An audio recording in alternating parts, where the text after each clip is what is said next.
누가 성경 본문의 그 해석의 의미를 결정하게 될까요? 한번 생각해 보십시오, 여러분. 우리가 의사소통을 하기 위해서는 행위의 3요소가 있거든요. 저자가 있고, 저자가 낸 그 저자의 본문이 있고, 책으로서요, 책에 쓰여진, 그리고 그걸 읽는 독자가 있습니다. 또 다른 관점을 하게 되면 기록한 게 아니라 말로 했다 하게 되면 말하는 화자가 있고 그 화자의 말씀이 있고 그리고 듣는 청자가 있습니다.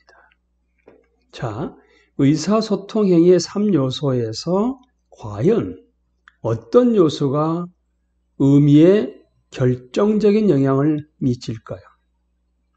뿐만 아니라 의미의 최종적인 판정자가 있다 하게 되면 누구이며 또한 무엇이겠습니까?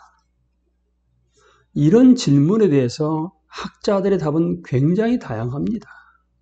여러분은 과연 기록자입니까? 본문입니까? 독자입니까? 어떻게 생각하십니까?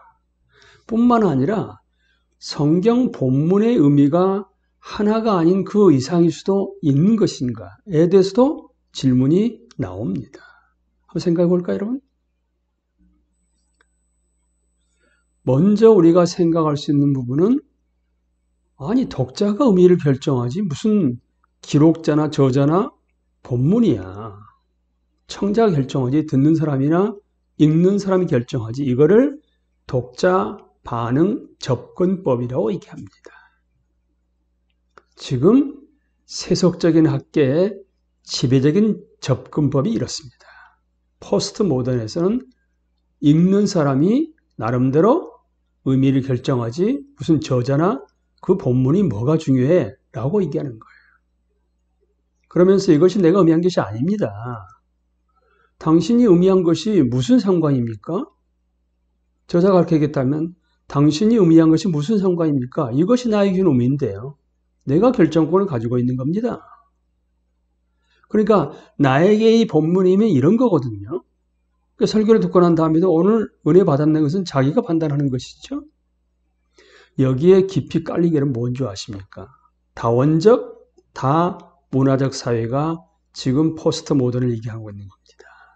근데 우리가 지금 얘기하고 있는 언어라는 것에 대해서 억압과 해방의 도구라는 가정이 깔려 있어요. 그러니까 주도권을 독자가 쥐어야 한다는 것입니다. 억압으로부터 해방받기 위해서는요. 무서운 거죠. 성경도 그렇게 해석할 수 있습니다. 자, 이제 독자가 아니라 의미의 결정자는 본문이다. 이거를 본문 결정적 접근법이라고 얘기합니다. 그러니까 의미의 객관적 판정자로서 저자가 자기의 저술을 끝내게 되면 본문 그 자체가 생명을 갖게 된다는 거죠.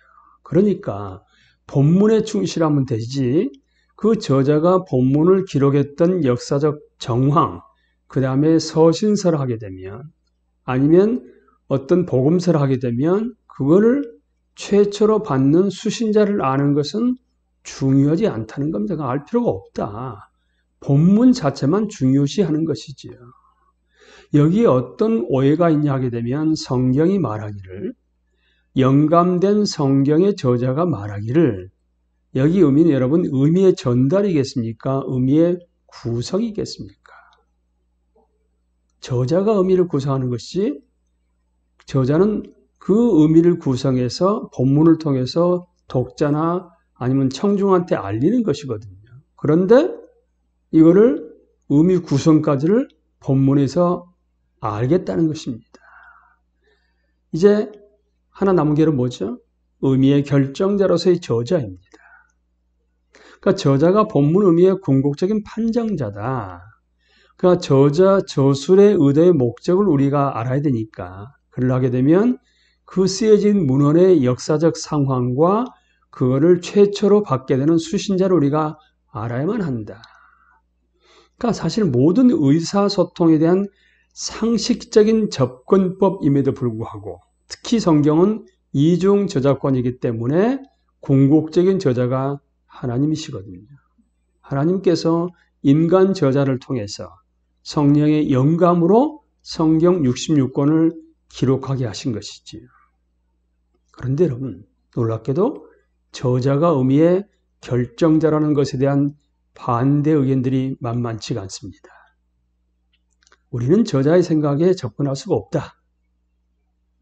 그리고 저자의 그 세계관하고 지금 살아가는 우리의 세계관, 아니 고조선 시대, 삼국시대 초기인데 그렇다게 되면 우리 하나님의 형상대로 창조된 성경 말씀을 전면 부인한 부분이 거기에 내재되어 있습니다.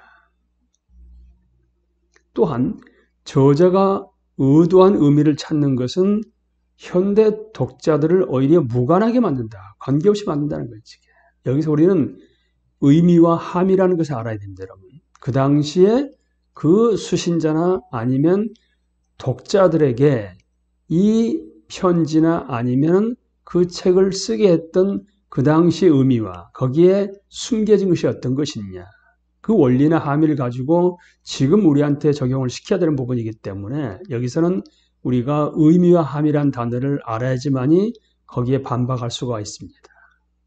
그 다음에요.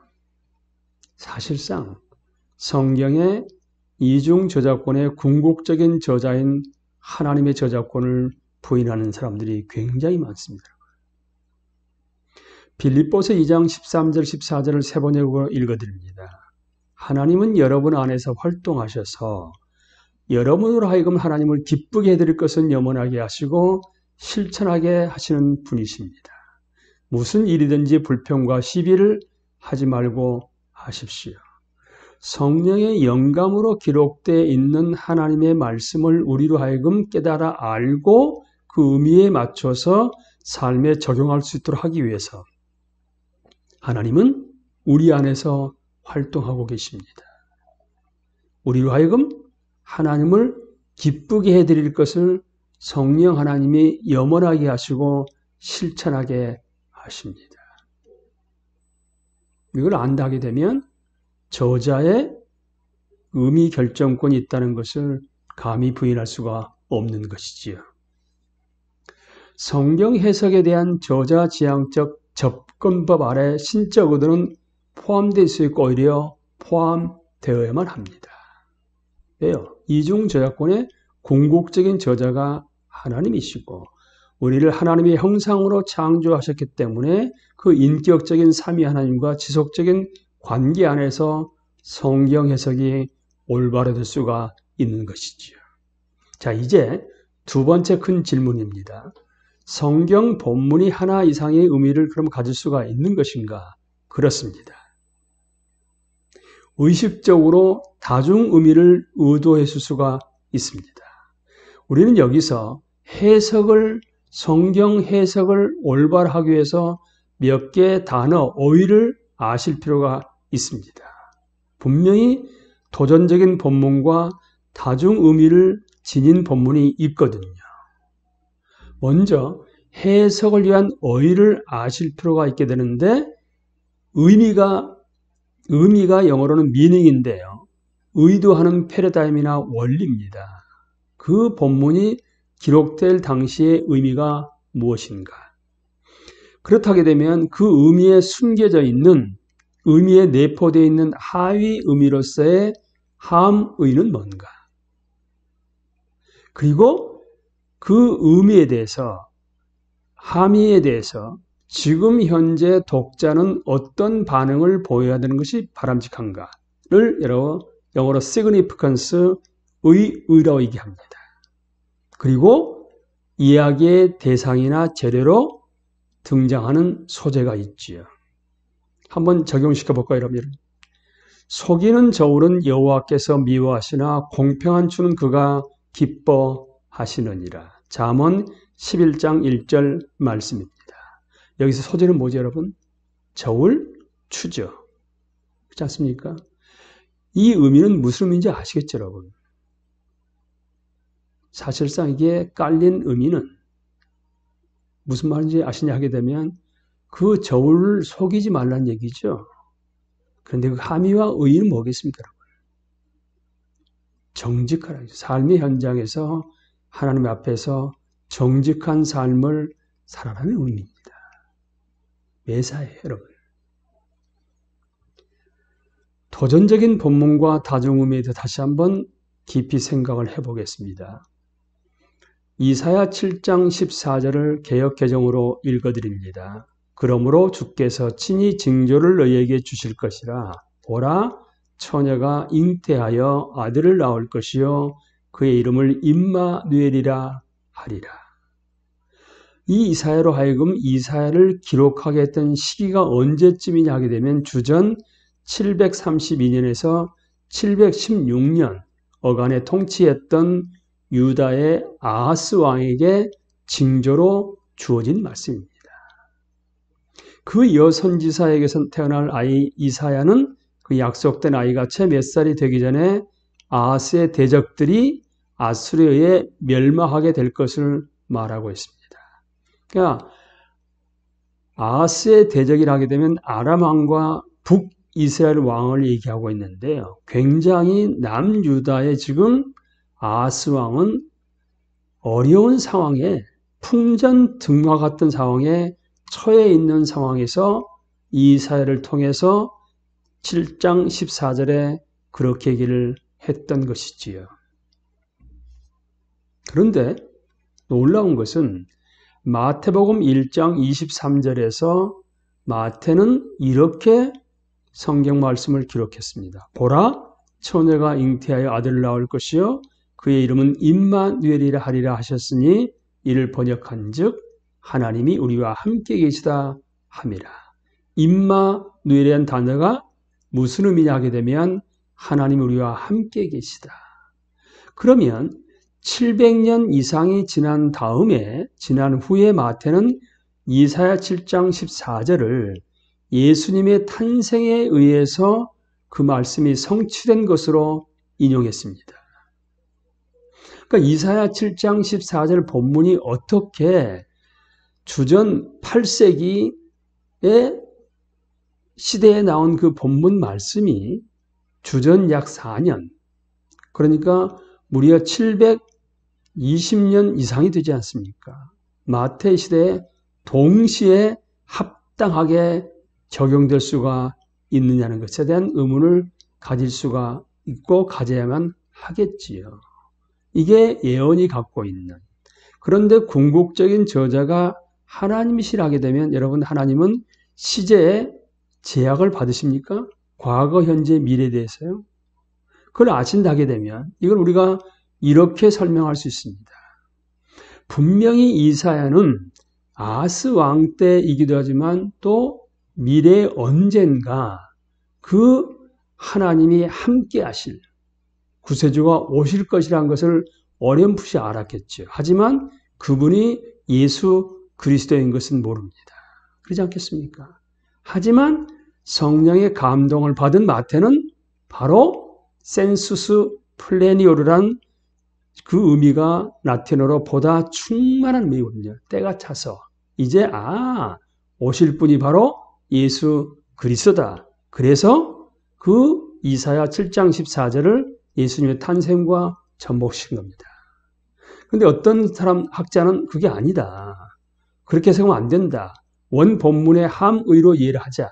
그 당시에 풍전등화 같은 상황을 염두에 둔다 하게 되면 사실 지금 마태복음의 의미하고 연결시켜 보게 되면 우리는 죽음 앞에서 다 죽어야 되는 부분이기 때문에 그 죄 문제를 해결하기 위해서 원문의 함의를 가지고도 얼마든지 지금 상황으로 적용해 볼 수 있다. 사실 좀 문제가 있지요.